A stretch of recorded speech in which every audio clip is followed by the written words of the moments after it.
Blah, blah, blah. Hello, word nerds. Welcome to the dictionary. My name is Spencer, and this is the dictionary. And this is the dictionary, and I am Spencer. Welcome to it. Welcome to the dictionary. I am Spencer, and the first word in this episode is I should be saying the first entry. I'm just so used to saying the first word that that's just what I say, but sometimes it's 2 words or 3 words or 4 words. The first entry in this episode is general election. 2 words, noun from circa 1687. An election, usually held at regular intervals, in which candidates are elected in all or most constituencies of a nation or state. There are, I guess, the primaries would be before the general election. We're just checking things out. This is early. This is the first one. The primaries. We're just sort of getting a feeling of like what are people's interests and who should be the main ones who go to the general election to be voted on and who will be kicked out. I know that America has a general election that I have feelings about, and I'm assuming other countries out there have general elections too. It's just general, it's just all the stuff, all the people. Oh, we have so many general words. Most of them will be in this episode. Of course, we had a good chunk in the previous episode, and we will have a few in the next episode, but most of them are here today to partay. I need to make a sound effect. I shall go. Whoosha. Now we have generalization, generalize, and generalized, which are the British variations of generalization, generalize, generalized, all spelled with a Z, because this entry is all spelled with an S. Just a whole bunch of S's. Shra. Generalissimo. This is a noun from 1621. It is the chief commander of an army, and you could probably tell that this would be coming from Italian. Technically, their word generale, which means general. Why don't they just say generale? Why did they have to add this issimo at the end of it? Does it make it grand and big and fancy when you add issimo to the end of things?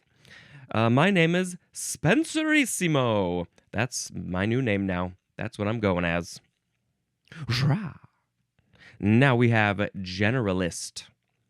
Noun from 1611.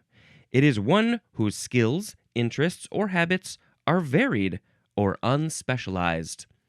And I don't know if I would fully call myself a generalist, but I definitely have a bit of that.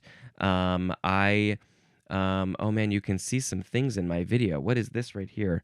These are some tapes. I've created a stack of equipment over here with various things like an 8-track tape and more 8-track tapes. And then over here, if you were watching the video, there are some Post-its on my desk, and I used those yesterday for a secret video project, which will not be secret by the time this airs. It's for my sister, for her birthday. And so I was using these Post-its. There's so many more that you can't even see. And I was using them to figure out the structure of the video. And I don't think I need these anymore. I could probably put them away, but I left them there from yesterday. Okay, so generalist. I would be a bit of a generalist because I have lots of interest in lots of things. But I'm not a specialist in really any way. My specialties would be related to video shooting and editing, obviously, and maybe a little bit of the ability to talk in front of a camera, a microphone, a group of people in a relatively confident way, which I'm getting better at, working on. But yes, I would like to consider myself a generalist because I have such a wide range of interests that I would like to learn more about all of the things that are out there in the world. Like maybe this next entry. Oh, and of course I have to say that, going through this book, I'm a bit of a generalist in that way because I'm learning about all these different things, and I'm interested in many of them to some degree. And so Another generalist, the Allie Ward, the host of Ologies, because she seems so knowledgeable about. I mean, granted, she's learning about all these different topics that come onto her show. These people who come onto her show, but she seems relatively knowledgeable to some degree about lots of stuff already. So she seems like a generalist. What would be the next entry here? It's generality. It is a noun from the 15th century. Number 1, the quality or state of being general. Number 2a, the synonym is the number 2 definition for the word generalization, which I guess that would be general. Did we have it? Oh, I think it's coming up. Oh, it's coming up because of the way things are spelled. To be is a vague or inadequate statement. A vague or inadequate. I don't like these. I don't love these statements. I need things to be a little bit more specific, a little bit more explicit than vague or inadequate. That statement is inadequate to me. It's not good enough. I would like to have more information from your generality. I would like a specificity. I don't know if that would be the opposite. Number 3, the greatest part, and the synonym is bulk. As in, the generality of the population, the biggest portion of the population. Well, maybe, the generality of the population might vote in a general election in the same way, so maybe majority should rule. Majority rules, the most people. Elections are complicated. Let's see. The generality of my body would be maybe right here in this middle section. That's right there. Okay, next. It's generalization. It is a noun from 1761. Number 1, the act or process of generalizing. Number 2, a general statement, law, principle, or proposition. It's just one of those that's just so general, it's a generality. 3, the act or process whereby a learned response is made to a stimulus similar to, but not identical with, the conditioned stimulus. This is something to do with something.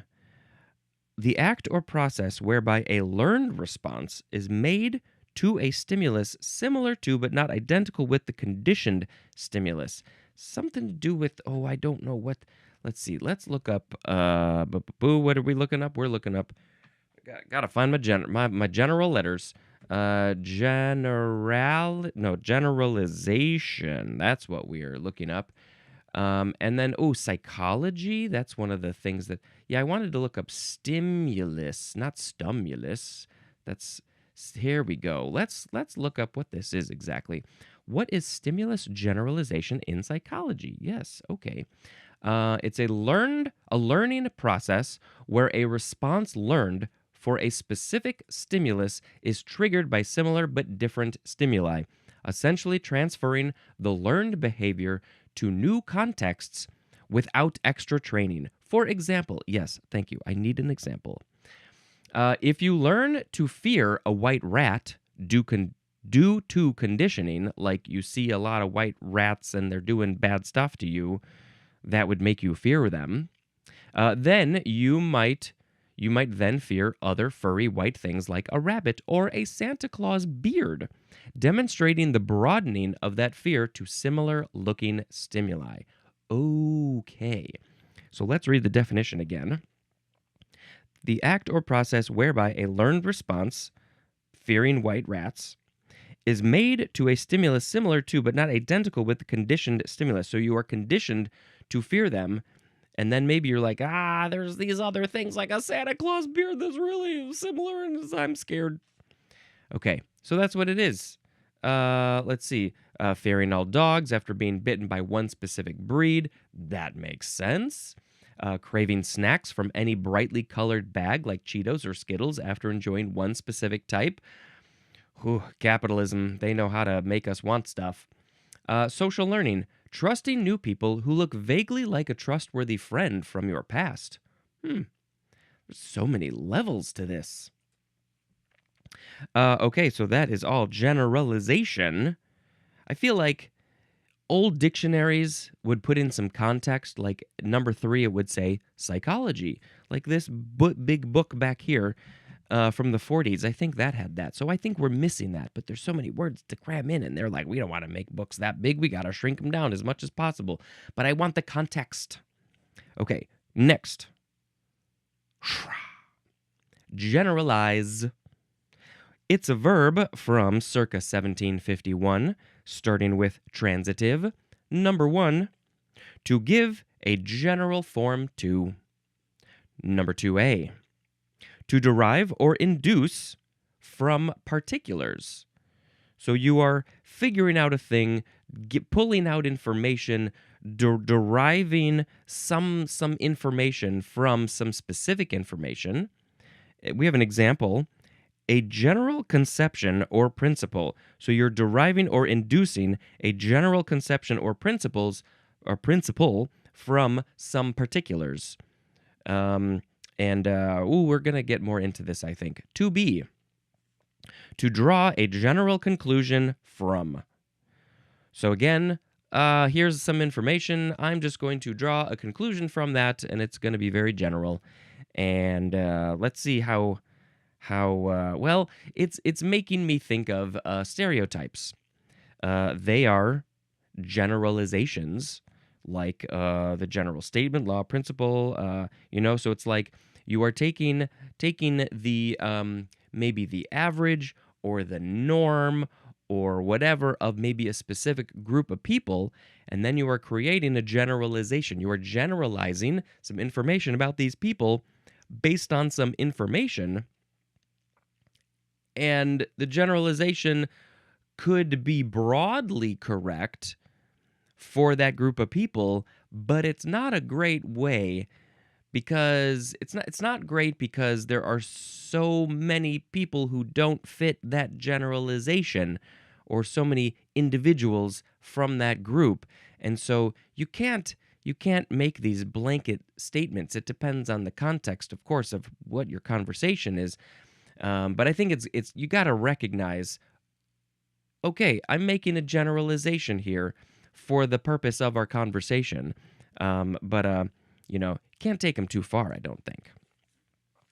All right, so now we got number 3 for generalize, which is to give general applicability to, as in generalize a law. And then also, there's more, it's to make indefinite. Like forever? Now we have intransitive. Number 1, to form generalizations. Also, to make vague or indefinite statements. Yep, talked about that. Number 2, to spread or extend throughout the body. Ooh, what would that be? What kind of body? To spread or extend throughout the body. Well, when I'm spreading jam all over my body, then I am generalizing the jam. Ooh, gotta go generalize the jam. It could be, what else? I think of you take a pill, a vitamin or something, it's gonna go through your system and get into your blood flow and go through all throughout your body. It's probably something else, though. Generalizability is a noun. Generalizable is an adjective, and generalizer is a noun. Oh, another superhero or villain name right there, the generalizer. All they do is just make generalizations about the people they're fighting.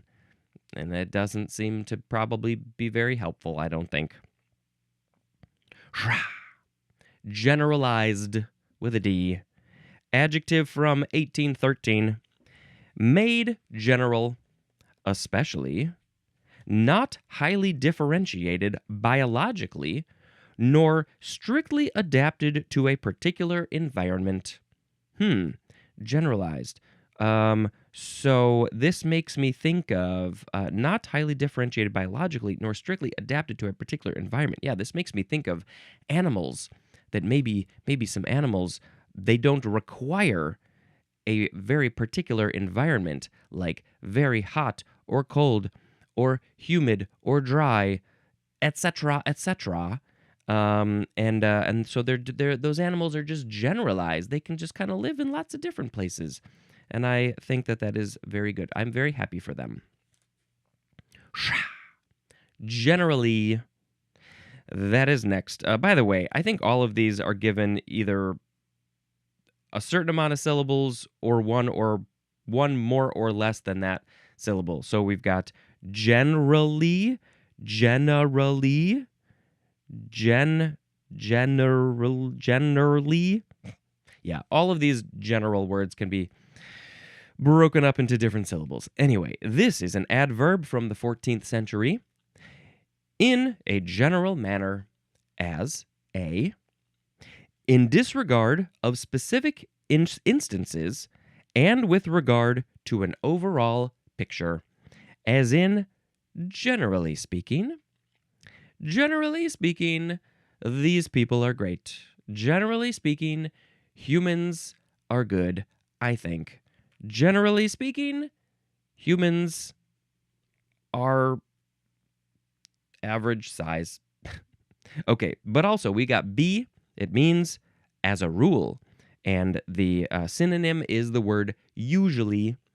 So generally, usually, as a rule, we're making generalizations here. On average, usually. Generally, I wake up in the morning.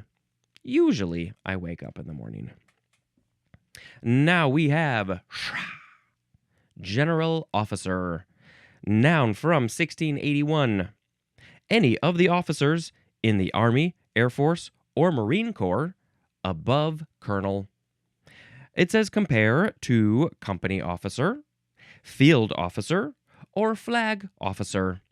General officer, company officer, field officer, flag officer. And of course, we learned in the previous episode that in the, I think is the Navy, there's no general, and the Navy was not mentioned here either. So the Navy definitely does not have any generals, and that is very sad for them. Now we have General of the Air Force. 5 words. It's from 1949. A general of the highest rank in the Air Force whose insignia is 5 stars, 1 star for each word. Congratulations.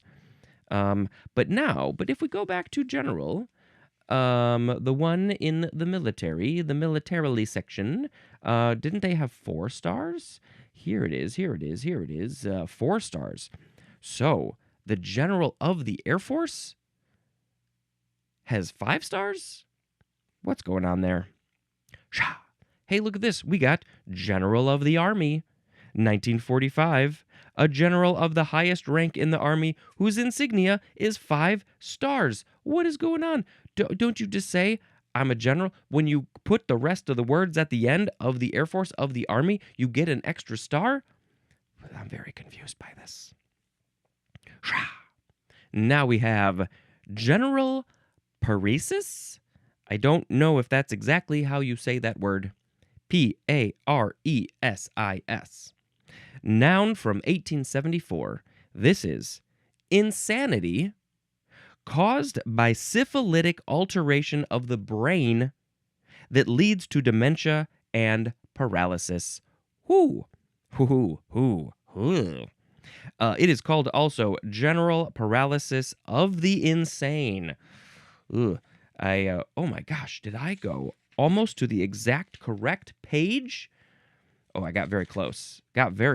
Only a couple of pages off. I want to look up this word paresis.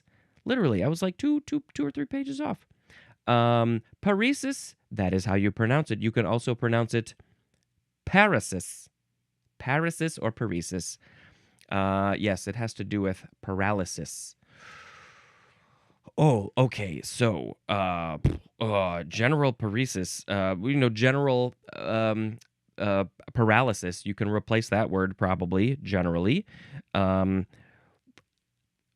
syphilitic alteration of the brain. So that means I am assuming that you got the syphilis.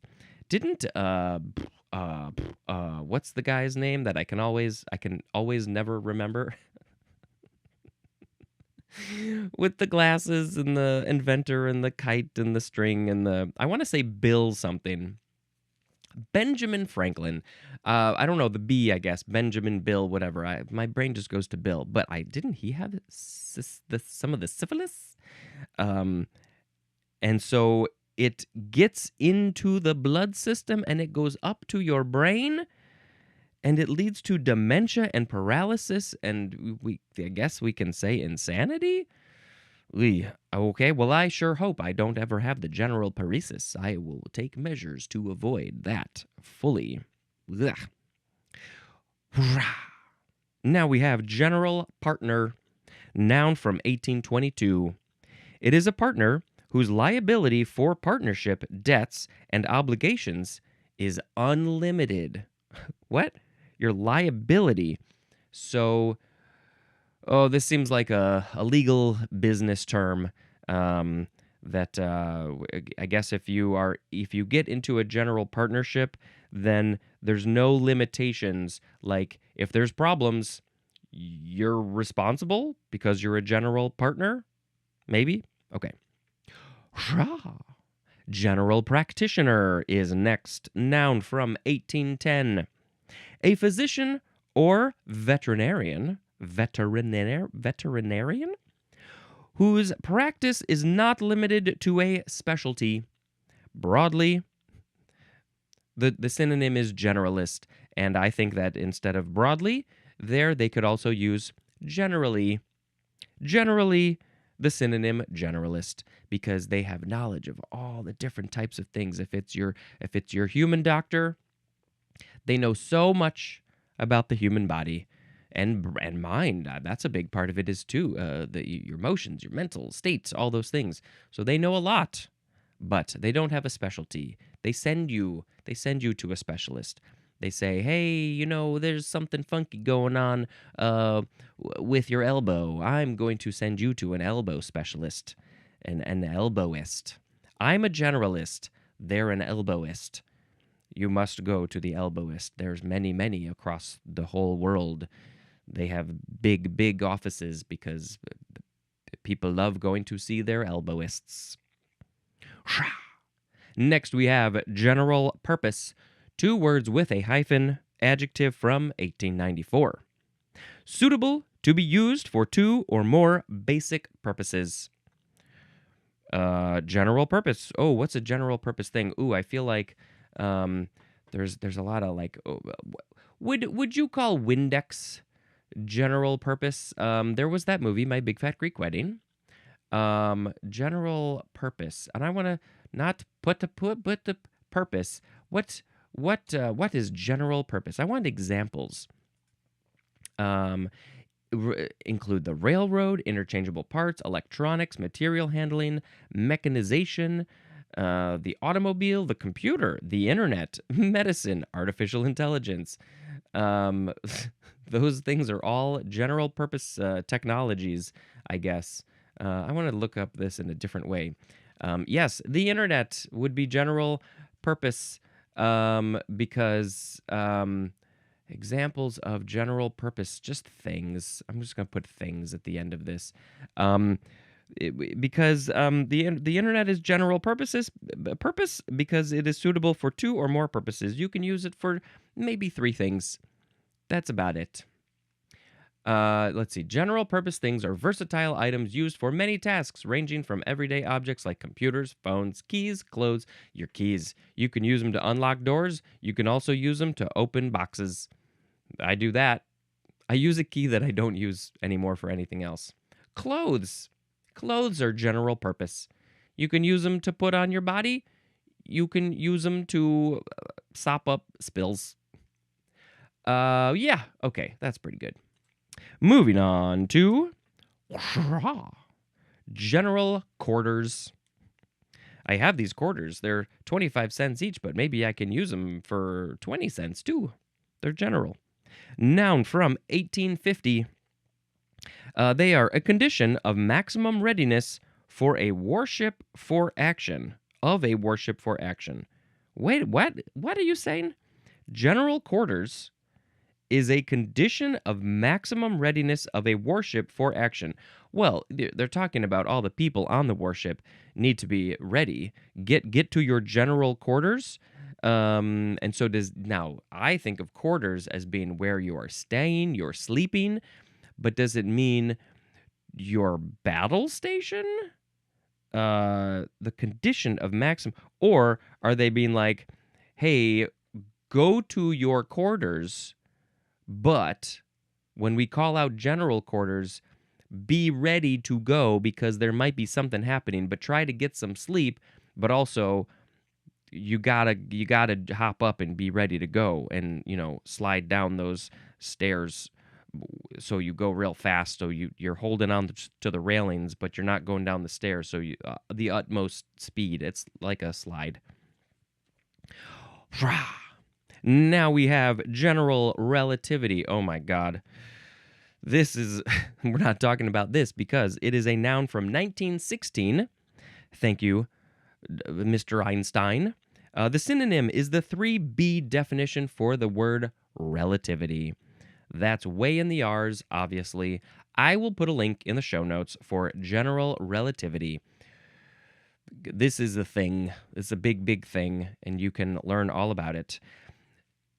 I get confused between general relativity and I think it's special relativity because for whatever reason, the general and the special get mixed up in my brain because general seems like it should be dealing with one thing, but it deals with the opposite. So you know what? Let's just do a quick look for general relativity. It's the theory of gravity, describing it not as a force, but as the curvature of four-dimensional spacetime caused by mass and energy, dictating how objects move and explaining phenomena like black holes, gravitational lensing, and the expansion of the universe. So general relativity is basically saying that there's this space-time is what we are living in, and when something has more mass and energy, then things get pulled towards it. The energy part is a little confusing to me, but yeah. And of course, we like to describe this by using a trampoline, even though it's essentially a 2D surface. You have to think about it as in 3 dimensions. You have a trampoline in 3 dimensions, but what happens is you put a heavy thing like a bowling ball on a trampoline, and then you put something light, much smaller with less mass further away, and then maybe you can throw it around the trampoline, and eventually it just, because the bowling ball is pulling the trampoline down, eventually pretty quickly it's just going to get pulled towards it. So that's the idea of general relativity, describing this thing called space-time, 4-dimensional space-time. The 4th dimension is time, and that's what we're living in. That's what we're living in. Moving on to our very last word. It is general semantics. 2 words, noun from 1933. It is a doctrine and educational discipline intended to improve habits of response of human beings to their environment and one another, especially by training in the more critical use of words and other symbols. And I don't think I understood what that meant. Let's see. Yeah, I gotta be going to the internet to get some more information. What does this say? It's a school of thought that incorporates philosophic and scientific aspects. Although it does not stand on its own as a separate school of philosophy, a separate science, or an academic discipline, it describes itself as a scientifically empirical approach to cognition and problem solving. What is this chart? I would like to see this big. So there's happiness, external or internal. I don't understand what this is. Too much to read for me at this moment in time. But yeah, okay. So it's a school of thought in philosophy and science. This definition says it's a system of linguistic philosophy developed by Alfred Korzybski, which explores the arbitrary nature of words and symbols and attempts to refine ways of using language. Well, I think this would probably be very interesting, and I'm going to put a link in the show notes for General Semantics. And I don't know if I will ever read it or learn it, but it does sound kind of interesting, and maybe you will too, so you should go read up on it and study it. Okay, with all of that being said, I must now pick a word of the episode. Today we have general election, generalization, generalized, generalized, generalissimo, generalist, generality, generalization, generalize, generalized, generally, general officer, general of the Air Force, general of the Army, general partner, general practitioner, general purpose, general quarters, general relativity, and general semantics. Well, I believe that I just have to pick general relativity as the word of the episode because I think it's fascinating, and I've always enjoyed, the Albert Einstein and the science that he was able to do. I took a whole class on Einstein around the year, I guess that would have been maybe 2000, something like that. And while I cannot necessarily pull this information out of my head, I'm fascinated by this stuff. General relativity, general relativity. It's about space-time, it's about 4 dimensions, it's about mass and gravity. General relativity. Gravity.